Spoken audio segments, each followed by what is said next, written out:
Considering a Mazda CX-5? Take a look at the crossover, hear a real owner's likes and dislikes, and discover if you should buy the car. The fit and finish of the vehicle is awesome. Better than anything in its class. Napa leather, Bose audio system. It's just really, really top-notch. The signature trim is certainly a standout in the compact crossover segment. The CX-5 comes in multiple trims, with the signature at the top of the list and the most expensive. So let's take a closer look. Mazda designers take inspiration from the coder design philosophy, which, as explained in the brochure, seeks to capture energy in motion, even while at a standstill. That philosophy works nicely in its low-to-the-ground sedans and hatchbacks, but not so well in their crossovers. The overall form looks short, tall, and bulky, not quite energy in motion. One detail I really like is in the front. The look is defined by two distinct character lines. The two almost come together at the lights, but don't quite touch, thereby creating a subtle tension.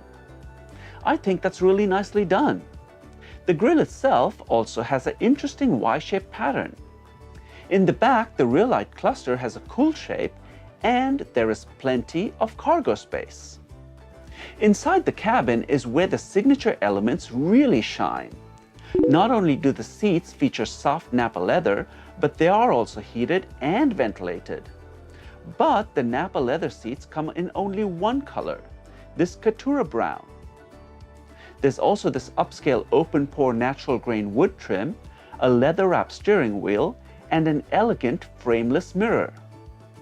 Included is a top-notch Bose stereo, soft-touch materials, and this piano black finish. The piano black trim is one of the downsides as well. It's really prone to scratches. A lot of vehicles in this class use it. I wish they didn't. The rest of the cabin is similar to what you see in other Mazdas. There's an analog instrument cluster, clear functional dials, and a 7-inch touchscreen for infotainment. The infotainment system is slow in booting up, but once you get used to it, it's great.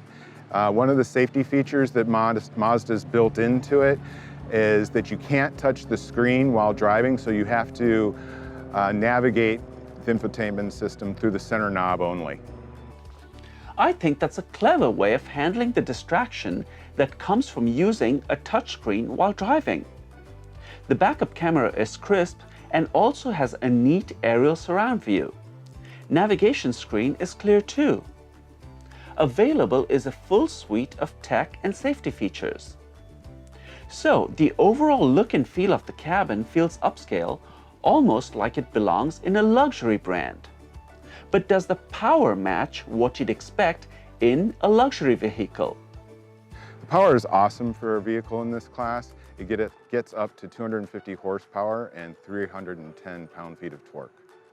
That is pretty impressive.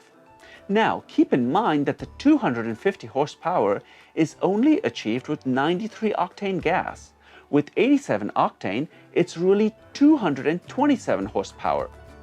That's still higher than what the competition offer, but just a little shy of what you'd get in a luxury crossover.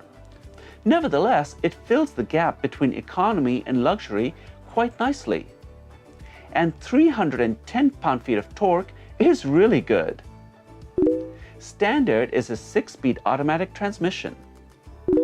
Entry trims come in front-wheel drive. The Signature gets all-wheel drive as standard. Sport is the only additional drive mode on offer. So, how does it handle? The handling of the CX-5 is awesome. It corners really well, and it's a lot of fun to drive. The EPA mileage ratings vary quite a bit over the engine types. What does Jeff actually get?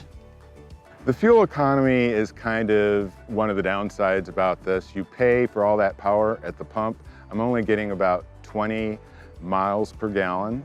Right now, I do a lot of short tripping, so that's the primary reason for that. That's not bad compared to some of the other mileage numbers we hear on the show. But it does highlight the fact that unlike the RAV4, there is no hybrid option for the CX-5. Let's find out Jeff's recommendation and how many stars he rates it. I would definitely buy this vehicle. I would give it 4.5 stars out of 5. If you're considering the CX-5, take a look at our other owner reviews and let's get you on the show.